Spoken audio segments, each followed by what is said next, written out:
Hi. Welcome to Someone Else's Movie, the original podcast where an actor, writer, director, or nebulous industry figure gives a little love to a movie they didn't make. I'm Norm Wilner, senior film writer for Now Magazine, and this is the other thing I do. My guest this week is Shatara Michelle Ford, a filmmaker whose first feature, Test Pattern, follows an Austin couple as they deal with a shared trauma in very different ways. It's a potent and ultimately unnerving drama about stress fractures, social dynamics, and contemporary America, built on two fully realized performances from Brittany S. Hall and Will Brill. It's streaming on Kino Marquee's virtual cinema platform right now, and you should see it.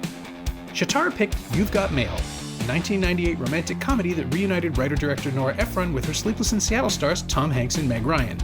For this one, she cast them in a remake of Ernst Lubitsch's The Shop Around the Corner, playing two people who fall in love with one another over email while hating each other IRL, mainly because one of them is opening a superstore that's about to put the other's adorable little bookshop out of business, which is, a dick move. One small thing. Construction noise meant I had to set up and record this episode in a different location, and somehow that wound up setting my laptop's mic to the Zoom default instead of my USB mic, which is why I sound like I'm in a fish tank this week. Sorry about that. This is Someone Else's Movie. So, I grew up on a pretty serious diet of movies. And I mean, like all sorts. And that's because I grew up with two parents who really like movies. They're not snooty about it.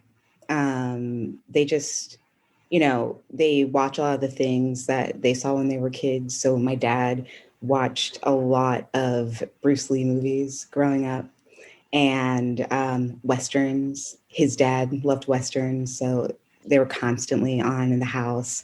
Also really bad action movies. I mean, like Steven Seagal, kind of like that kind of stuff, always on in the house. But something that we also did as a family every Friday night was go to the, local multiplex, which for us was the AMC chain. Right. And we would, watch a movie of my parents' choice for probably up until I was about 14. And then we would go and have dinner at like a chain restaurant somewhere and then go home. I want to frame it that way because I am a cinephile. I have a very deep knowledge of film, but I'd say my shorthand, I'd say the things that I know really, really, really well, but I also go back to, and they're almost comforting, are studio films from the 90s. Because that's the stuff that my parents watched all the time, and it was on television all the time. And I don't know, I also really love 90s studio films. It was at a time where, I don't know, I might get in trouble for saying something like this, but I don't think that studio films were cynical then.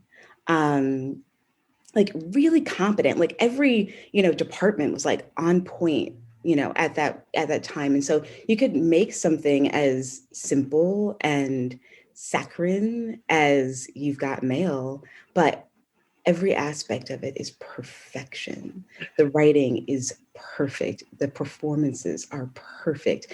The framing, the cinematography, everything is just perfect. And for me, as someone who loves paying attention to all of those aspects of filmmaking, it's really nice to be able to watch a film that's actually very easy and digestible, but also like just be incredibly competent. So when I think about like top competent films in that kind of space, You've Got Mail is up there. On top of the fact that I also really, really, really love Pride and Prejudice. And this, I know it's, a remake of Shop Around the Corner. I feel that, but I think that there's something about that particular Jane Austen novel that is very consistent with like humans and like just like crosses the ages. And that's the idea that sometimes our own fears and insecurities get in the way of us being emotionally honest with others.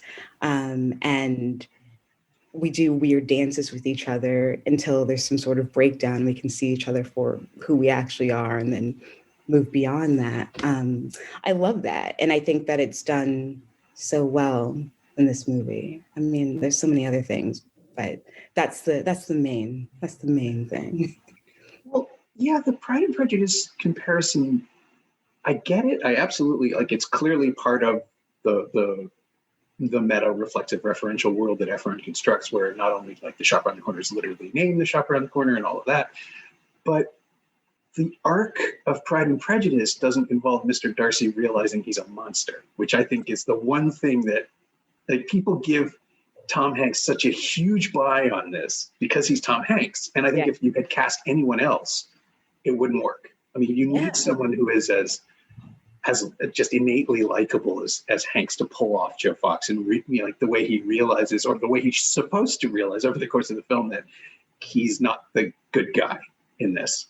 Yeah. It's interesting you say that, Norm, because, I still think Joe Fox sucks. Like, I would never, ever, ever want to be in a relationship with Joe Fox. However, and I don't necessarily think that he thinks he's the bad guy, but what I do think that Joe realizes is that there's some dysfunction in his life that's kept him from being vulnerable, but it's also kept him from like actually challenging himself and pushing himself personally.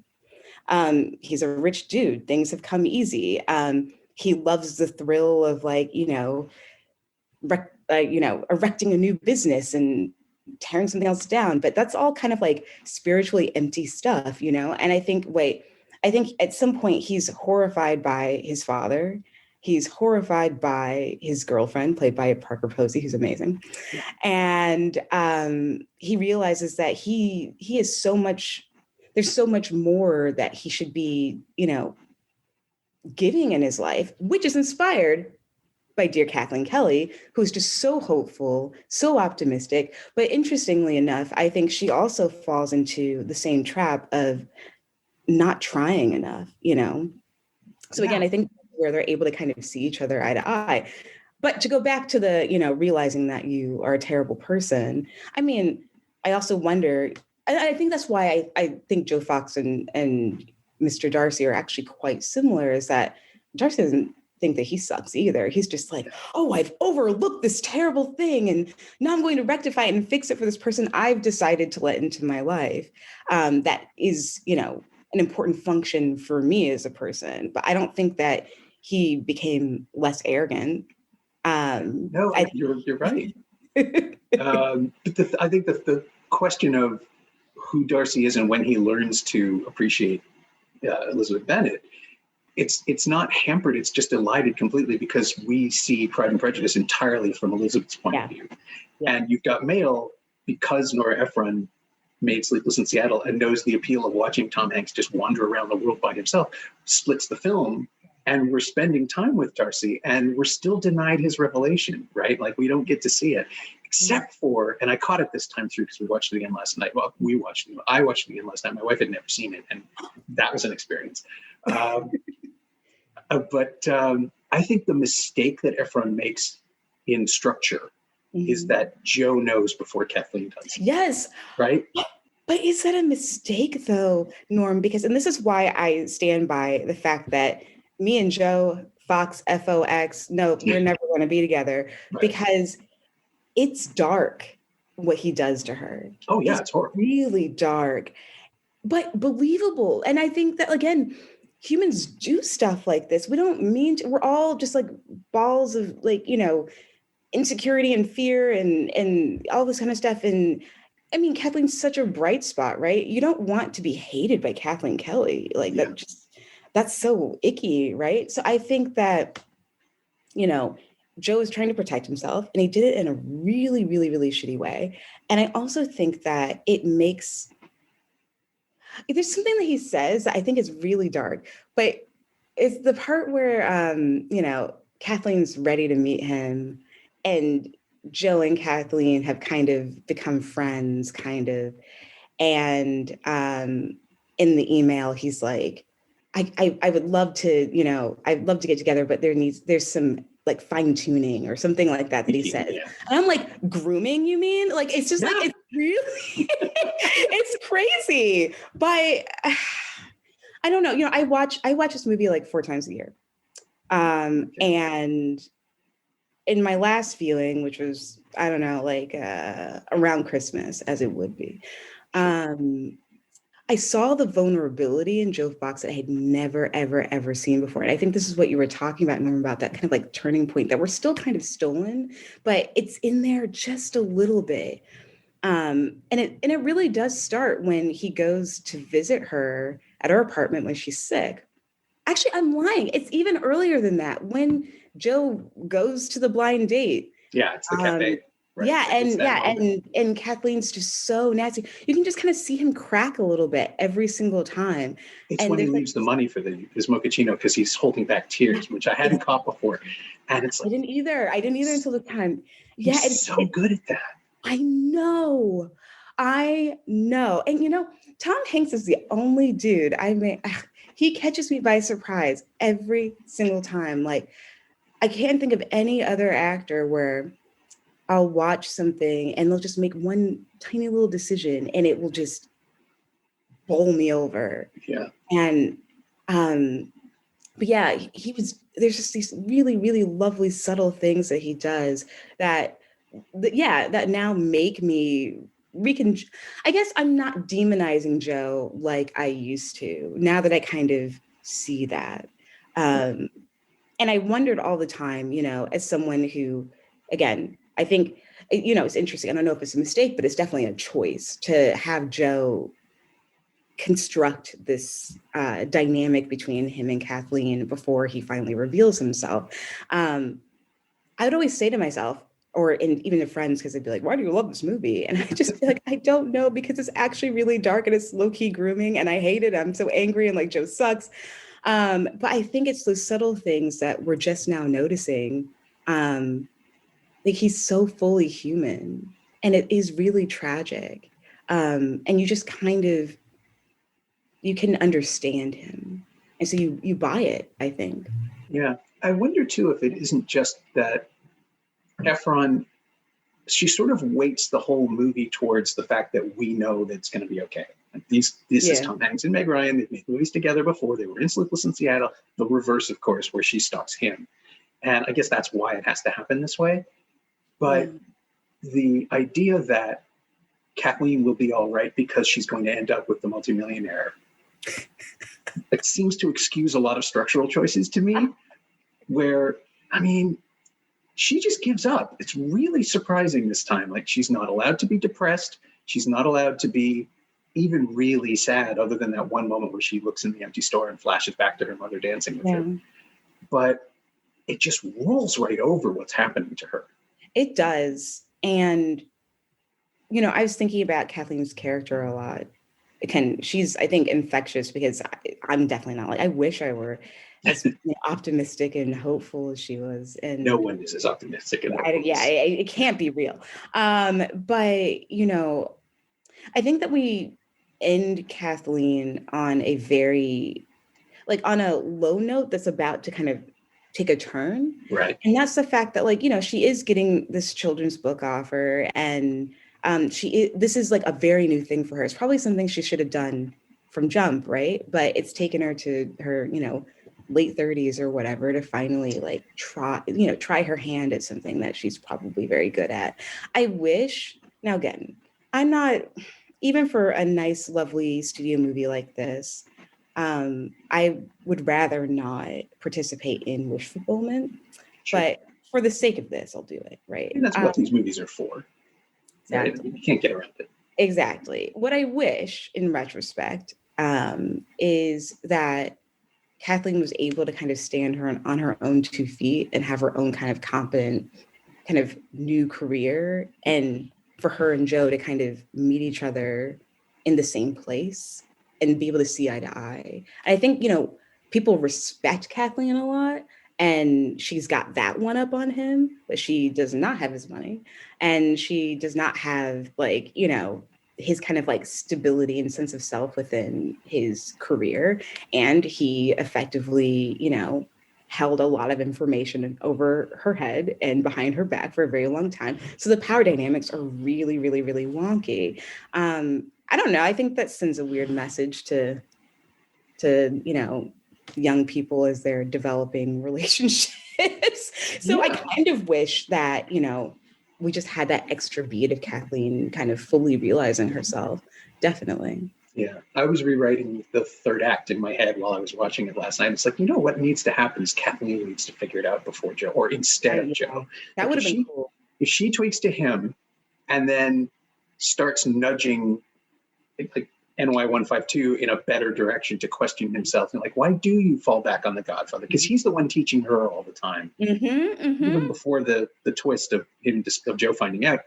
And if the story is a woman shaping a man into the best version of himself, you can deal with all the stuff in Joe's life that's toxic, and you can deal with the controlling and the gaslighting and all the other things in a way that is at least punching up instead of punching down. And I agree. That's such a good point, Norm. Oh, I also figured out a better way for the film to end, which is that Joe simply hires Kathleen to run the children's books. Right? Like, to be the buyer, the thing that Parker Posey's already told him she's great at, even though he immediately says, no, you would never know. She's not good at anything, which is, again, still weird negging that I don't understand. Yes. Except that it's just maybe now he needs to keep the ruse up because he's still with Posey. Something like that. I don't know. A lot of stuff is kind of... I also think he's just so deeply insecure that the thought of somebody who sees straight through him, by the way, could also be so beloved and good at stuff, I think bothers him. Oh, that's true. That comes out in the gym scene, right? Where he's immediately hostile to her. So I wonder if that, has something to do with it. But that wouldn't that...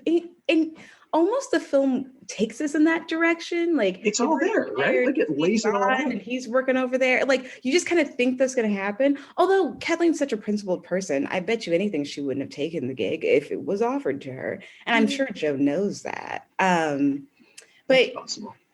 He does understand her. That's the worst thing. Much. He understands her beautifully, but still does the things he does. Yeah. Once he knows, right? Yes. And I think now, as I'm reflecting again, because now, like, the raging feminist in me is like, Shatara, what's wrong with you? Like, you're not just dissecting this thing and reminding yourself. I think, again, maybe something that I love so much about the film is that those are two people who fully see one another, maybe behind screens. Like, that's the only time where they're actually able to be vulnerable, although Kathleen was so willing and ready to be vulnerable in person. And Joe still had to play games. But I think to be fully seen by another person is just such a special, special, special thing. And to be seen by another person also means that you're kind of taking in the warts and all. And it doesn't mean that, like, if they're abusive or, trash and all this kind of stuff, that, like, you accept it. But it's saying that, like, okay, here you are. I've created space for you to kind of do what you need to do with your life. But, like, I know you. And, like, that's definitely the case for Joe and Kathleen. They definitely know each other. And I do think that that's special. It doesn't necessarily mean they have to end up together. But, I mean, as that relates to, like, my own film, I think I'm talking about those same things. I look at Evan and Renisha, and I see two people who definitely fully see each other, or at least did at one point. And regardless, Evan also carries a lot of weird vulnerabilities that makes him behave in ways that are harmful, and ultimately puts his relationship at a strain. And, the ending is pretty ambiguous to what happens to them. But I do have my thoughts on that. But everyone has their thoughts. But in general, I guess what I'm saying is that, because of just the messy, complicated people that we are, we're all prone to kind of go down a road that is driven by our own insecurities, and ends up hurting the people we love the most.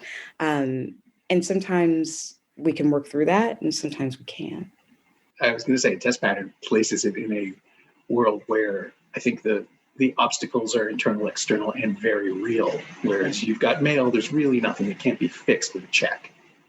No, which again is like, a lovely fantasy as somebody who grew up with like very little money and privilege to be able to watch two people just be able to worry about, their lives in the Upper West Side in, booming New York City in the 90s. Like, ooh, wouldn't that be nice? There is that great throwaway line where Heather Burns says that, I can't afford my rent anymore. I'm going to have to move to Brooklyn. It's like, oh, sweetheart, no.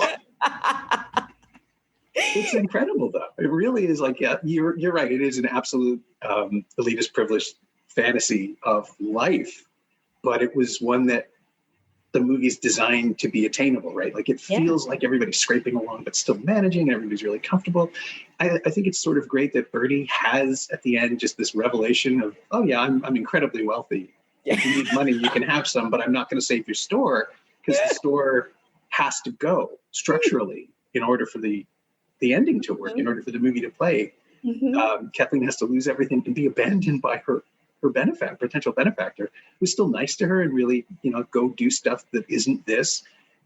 That's so sad in retrospect that Nora Ephron realized in 1998, bookstores, they're going. Yeah. That's inevitable.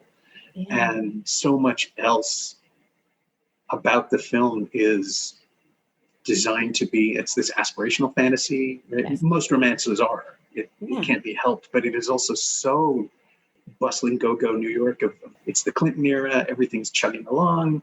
But Nora Ephron is writing from a place of like absolute entitlement, right? Where not just in terms of knowing that everything is going to be all right for these characters, but the world that she gives us, like book parties where we don't really know who's throwing them or why everyone is there. The author, I did notice this time watching it on a big screen with Blu-ray, you can read the books that are on the shelves.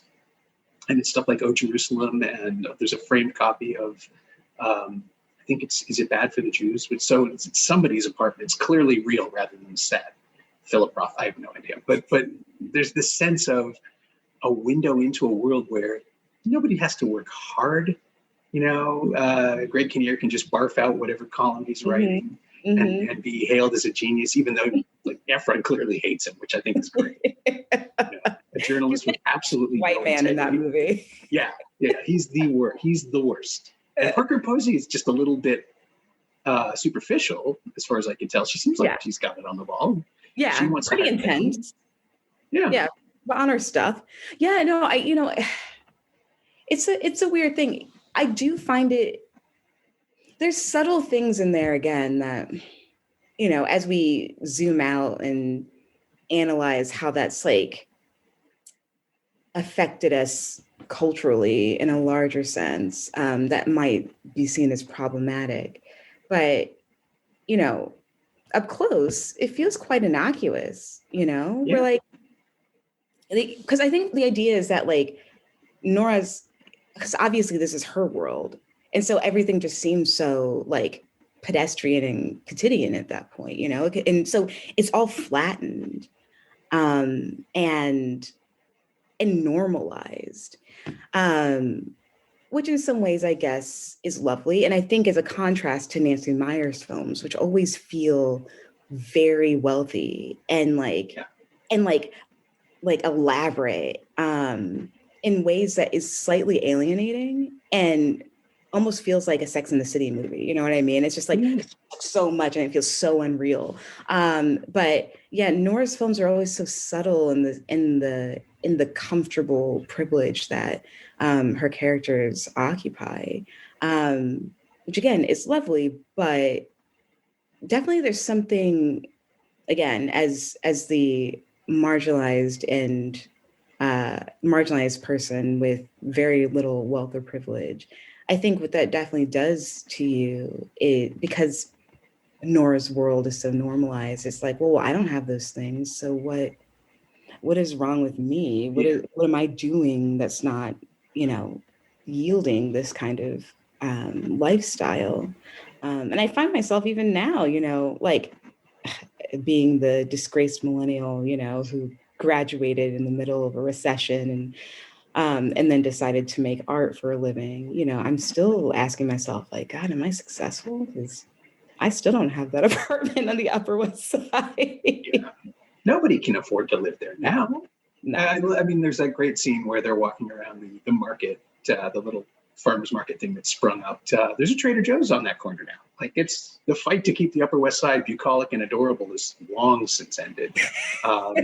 But they're trying to preserve their version of it, which is we have the money to live here and everything's nice, and I don't want to, we don't want to change anything about the layout. There's like people who have money but say they're comfortable. That's what the Nora Ephron movies seem to have. Yeah. And it's that warm blanket thing where nobody really worries about anything. Kathleen casually mentioned she has some money saved up, right? I think she actually says, I have a little money, which again, we have no idea what that means. But she'll be fine is the point, because 3 months later, she's still just walking around her apartment sniffling. Exactly. Yeah. Exactly. And this sort of, it's not obliviousness exactly. In the Nancy Meyers films, it absolutely is, right? Where I remember, I think Ebert wrote about it too, but I remember watching the Father of the Bride remake that she and Charles Shire made together. And there's a line where Steve Martin is sitting with a calculator, the classic early first act scene, figuring out how much this thing is going to cost. And he mutters to Diane Keaton, I think it's going to be like $100,000, but we'll be all right. We got that. It's like, why should I feel anything other than contempt for these people? Yeah. I feel like there's a line like that in every single one of her movies. I'm just kind of like, ugh. Yeah. How much is the kitchen renovation? And it's complicated. Like, the kitchen renovation is the inciting incident of it's complicated. I know.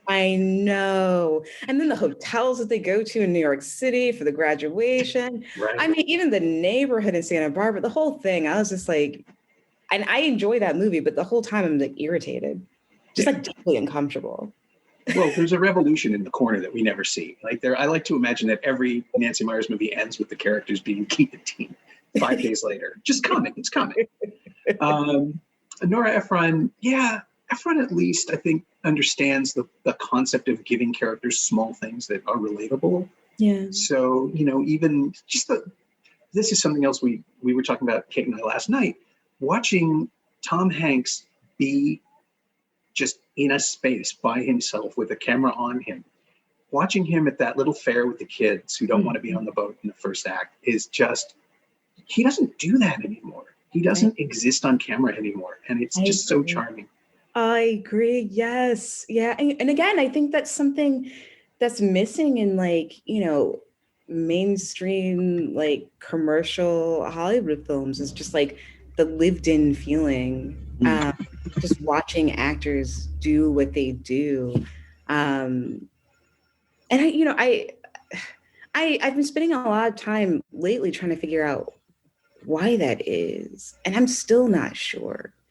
Maybe just like the scripts don't exist. I mean, I talk to friends who are executives all the time in Hollywood, and they're like, I can never find a good rom-com. And it's true. Some things happened where they're not really around. Netflix seems to have successfully found some for young folks, like teenagers and stuff. But yeah, the rom-com for the 40-year-old person kind of doesn't really exist anymore. But maybe it only existed mainly because of Nora. It wasn't here. She made it $100 million genre. Right? Like, you could make a movie that made that kind of money. But it was also the 90s when you could release a mid-level film like that with stars who had a proven track record. Now you have to sort of backdoor it the way Seth Rogen did with Long Shot. Because that's a great example of a movie that is exactly what those movies used to be, but it's also loaded with the Seth Rogen brand and political stuff. And like, you have to cantilever the romantic comedy. Yeah, there's a lot going on in that film that I feel like you don't even need to have because of this backdoor situation that you're talking about. Yeah, I personally wanted to like that film. Like, I don't like it because it's just, there's too much. I really wanted it to just calm down and let us sit in spaces with people a little bit more, take out a few of the gags, just let it breathe. But again, I'm that's just not really the style of what goes down anymore in a studio film. I don't know. I wonder what that does to audiences. Like, again, my palate's been pretty defined by a particular era where that stuff was allowed. But I wonder for, Gen Z in particular, like what, how do they respond to those things, and how does that make them feel? And is it even something that they know to long for? I mean, I guess they don't have to, but I wonder sometimes. Yeah. I mean, I guess they're learning the mechanics from things like, To All the Boys, or The Half of It, which was a terrific example of, Alice Wu figuring out how to use those dynamics in a strangely powerful way. Like, that film is so small and so big at the same time.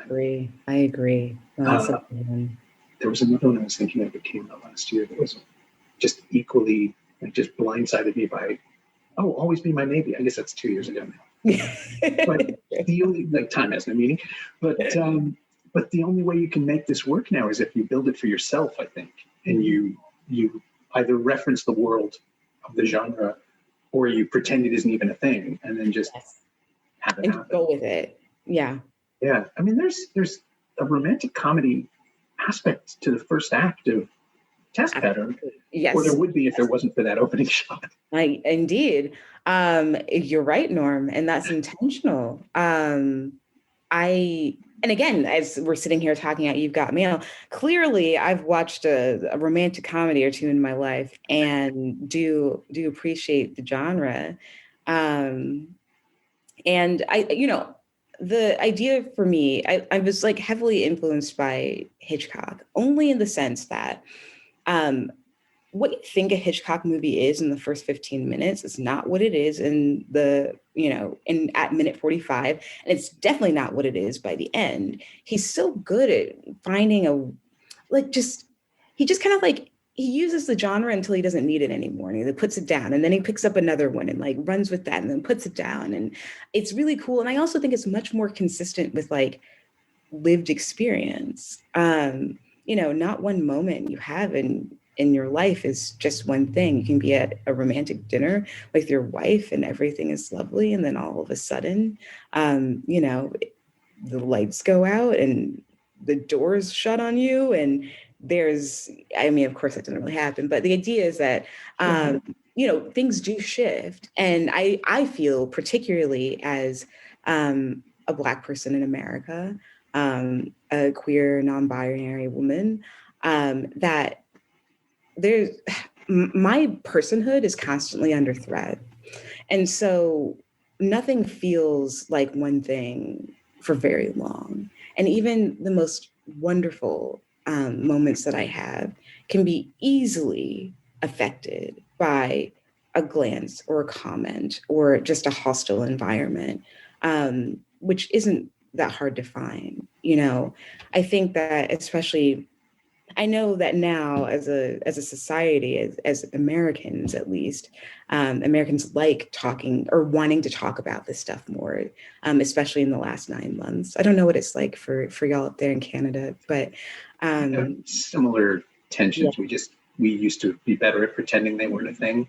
It's what was the line? I can't remember which comic it was, but it's this great line from somebody's stand-up set in the early 2010s about how, isn't it amazing that once everybody got cell phone cameras, aliens stopped arriving and cops started killing Black people.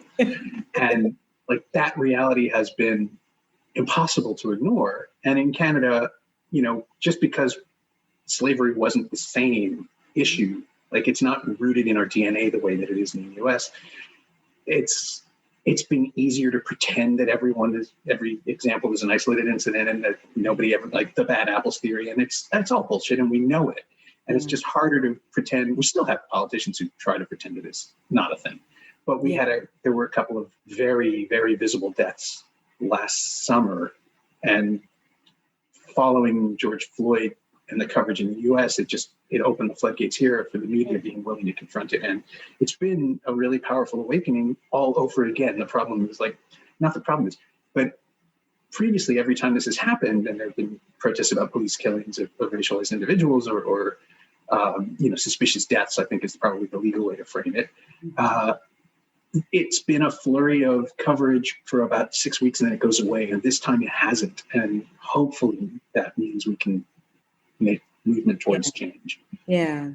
The idea that you're constantly pitching this to people who don't want to hear it creates its own kind of wall. It's got to be worse in America. I mean, I'm sure Canada just is like. Oh yeah. But I think, again, the point about, slavery not really being as much of a kind of foundational aspect in Canada as it is here. Well, that's our excuse. Right? Yeah, but I think there's a point to that, because I mean, so I'm married to a white British guy. Grew up in the UK, lived there until, we moved over here. And and I lived in the UK for a while too. And Brits also don't, even though they're like the grand master creator of this whole thing. They love to act like that's not a part of their history and it's somehow removed. And so therefore, their racial problems race isn't the issue, it's class, but it's actually a really complicated like mishmash of the two of them. And it's like terrible and really, ugh. And you can't talk. Every now and then they get it exactly right. Yes. Yeah. Hate it. But, and I said to my partner when I lobbied to move back to the US, I was just kind of like, at least I know what I'm looking at. I know if somebody, has an issue with me because of what I look like, or what identity I occupy, like I got a clear sense of that. Whereas in the UK, I was never really fully sure. And it was always like extra things that I wasn't really like used to having to worry about, like the class thing. So, not going to a school that they've heard of because I'm from America and that they can't really place me in, where I've chosen to live and like, where my partner grew up and what sort of accent he has, like all of that was kind of reading into how they understood me. And it was very confusing and frustrating. But anyway, no, but I do think that, because America's foundation is on the subjugation of Black bodies, that means that there's a lot of, there's plenty of reasons for white people to not acknowledge it. Because if you admit that part and then recognize that there's like a legacy, and that their benefits, Nora's lovely benefits, Kathleen and Joe's lovely benefits, their very easy life in the Upper West Side. If we kind of threw the big, race thing into that would be very uncomfortable for all of them, because they'd have to reconcile. Kathleen would have to reconcile with that little money that she has put away, because where did it come from? And like, why is it just so casual for her in a way that it wouldn't be for other people? And maybe she should be using that money for someone else or something else. I don't know. But I think those are things that like folks would rather not think about if they can. And again, I think that's why Nora Ephron movies are so lovely, because it's like, oh, for once, I don't have to think about all those other things. Yeah. It's such a privilege and it's such a dream to be able to live like that. So, and it's definitely not one that I've had in my actual reality. Anyway, so I think what's happened in the last, 6 to 9 months here in America is that, at least folks my age, I'm 33, everyone's like, oh my God, I have to learn so much. I need to talk about it. I need to address it. And they get fatigued because the systems here were not created for you to actually engage with that properly. Because it's too, at every point, you realize how this happened, how this became an institution. You commit yourself to dismantling white supremacy, which I think is a hilarious turn of phrase. That's impossible, but it's you can't. Not in our current iteration of like how we live. I say all the time, you can't be anti-racist and also participate in a capitalist system, because race supports it. Yeah, and folks really struggle with that. So they think they can read a book and talk to a Black person and go on a march and donate some money, and it's all going to be okay. And they'll keep doing that for a while until they realize that it's not okay. And then actually it's kind of exhausting. And also they really want to like use their money on something else, and they don't want to feel guilted about it anymore and all that kind of stuff. And then it goes away. So, amongst other, POC friends of mine and radical allies, we sit here and we're watching. Well, it's March, everyone seems to be going back to normal. However, I don't, I always want people to kind of challenge themselves on that. Like, we all have a role to play with that, but I can't help but also accept and recognize that it's really hard, because the onslaught of other shit that is just being poured down on us, that's also the result of a capitalist system, is too much. It's absolutely too much. So I don't know. I don't have much hope for it changing anytime soon, but I don't know.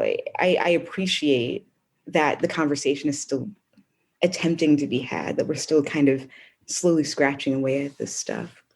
Yeah, I was going to say Test Pattern is the sort of film that invites conversation about it, in a really interesting way that, again, I don't want to discuss too specifically, but the nature of the film is designed to point to things and make us wonder why, or make us ask why. And so ideally, people who see it will talk about it, and that keeps the conversation rolling. But I don't want to lose in the back of my head, I've just been trying to bookmark this, and I want to make sure I ask. So what was it like for you as a kid, right? I mean, in 1998, seeing You've Got Mail, seeing this sort of this white liberal fantasy, and then there's Dave Chappelle. Like, how does that work? He is. I was kind of paying attention to it this time. Yeah. I don't think there are any Asian characters. I think he's definitely the only Black character with a line of dialogue. Mm-hmm. There might be someone else at the party. I couldn't really tell. I couldn't either. I looked for it too. That's, again, one of the weird reasons why I like the movie, because Dave is there. Mm-hmm. And Dave is an interesting foil. His character's an interesting foil to Joe. Like, he's kind of a little more cynical and wisecracky, a little more wily. And I add all of that, I color all of that to his, racial and ethnic background, right? I'm like, oh, this dude's, he's cynical because he knows what this is really about, But he's also playing to Joe a little bit because he likes his job and he likes access to the money. It's all, I don't know. Like, Joe's never going to get challenged by Dave Chappelle's character. But I don't know. I like it. But in general, you ask, as a kid in 1998, what it was like. I grew up in a predominantly white town, in St. Louis, Missouri, which is a very segregated city. Yeah. And I happened to live in a part of town that the Black people did not live in. So I very rarely saw people who looked like me, who lived similarly. And it really did, a number on kind of just like how I understood myself when I was really, really young. I remember in kindergarten making a friend with this white girl. And she kept saying, I can't wait for you to come to my house. I can't wait. I was like, okay, great. And she said, oh, my maid is going to love you. I can't wait for you to meet my maid. And I was just like, great, cool. I'm going to meet your maid. And she's like, oh, so excited. Finally, I go to her house, and who opens the door? Her maid, and it's a Black woman. And she is very excited to meet me. But I was confused. I didn't understand why. I was like, okay. And so she made me a sandwich. She was so nice to me, but I never, ever, ever understood what the big deal was until I don't know, 15 years later, was reflecting on this time when I went to this girl's house. And I was like, oh my God, that's what that was. So, I'm unfortunately very used to being in spaces where I am the only one. And so Dave, again, I recognize in that respect. And I think also it makes the world that Kathleen and Joe occupy not so strange to me because I see it. I think I was never the one that, could have ever been the protagonist in that space. And that's the fantasy. It's the thought that you could be. And there were things that I didn't understand as a kid that were keeping me, structural things that were keeping me from that I wasn't aware of. And so, yeah, yeah, I don't know. That's just a new layer of fantasy, I think, as I think about how that film applies to me. I know it's like it's not my area to venture into as an audience member, but I'm always fascinated by the way that works, by the choice of like the story behind Chappelle and You've Got Mail is that he turned down the role of Bubba in Bubba Gump, yeah. he was going to be Bubba in Forrest Gump, but he turned it down because he thought the movie was going to be a bomb or something. And so Hanks always wanted to work with him to make up for that, and this was the opportunity. But there is a real, like, there's a meaning to having him there, especially where his career was at the time. Like, it's not just get a black person to play the best friend, it's get this one. This guy has a following and an identity. And I couldn't tell, because he's also in Half-Baked that year. Yes.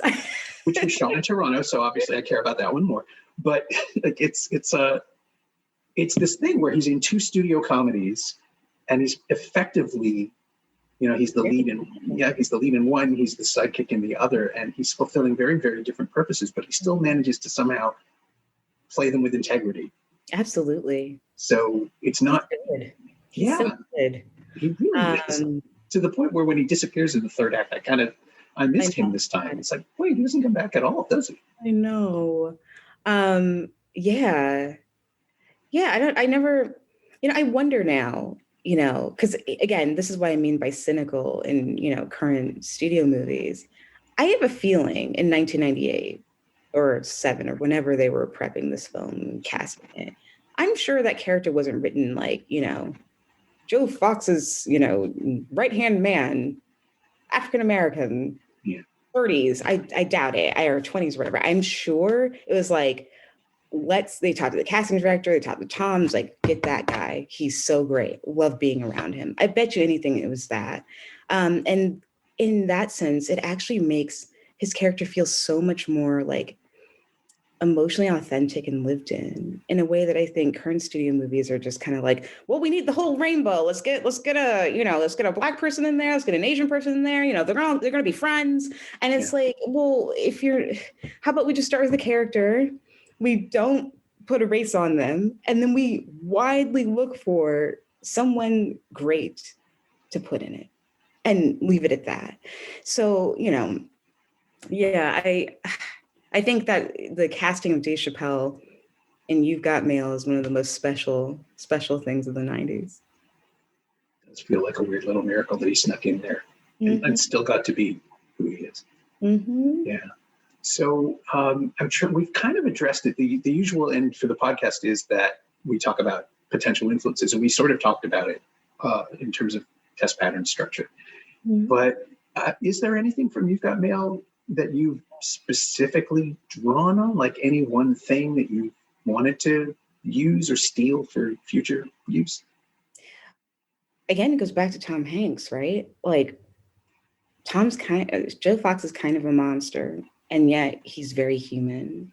And so is Evan Chambers. I think for all of the sweetness that Evan possesses, for all of the doting and support that he gives Renisha, he also has the capacity to be destructive and hurtful. And, so I think all the time about, the nuances that sit within the Joe Fox character and how like wonderful it is to have that, that rendering of a person exist, because it guides me. The best advice I ever got about writing was that I need to love all of my characters. That includes the bad guys. And what that looks like in practice is that everyone deserves the shades of gray. Everyone, no one is just one thing. It's not just this beat over and over and over and over again. And so, yeah, I took that. My thanks to Shatara Michelle Ford, whose excellent first feature Test Pattern is now available to stream on the Kino Marquee virtual cinema platform.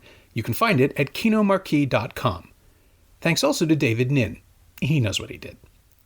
Shatara's Twitter account is private, but you can follow their movies release at Kino Lorber, all one word, and you can find You've Got Mail on Blu-ray and DVD from Warner Home Entertainment. It's also available on Apple TV and Google Play, and streaming on Crave in Canada and Hulu and HBO Max in the US.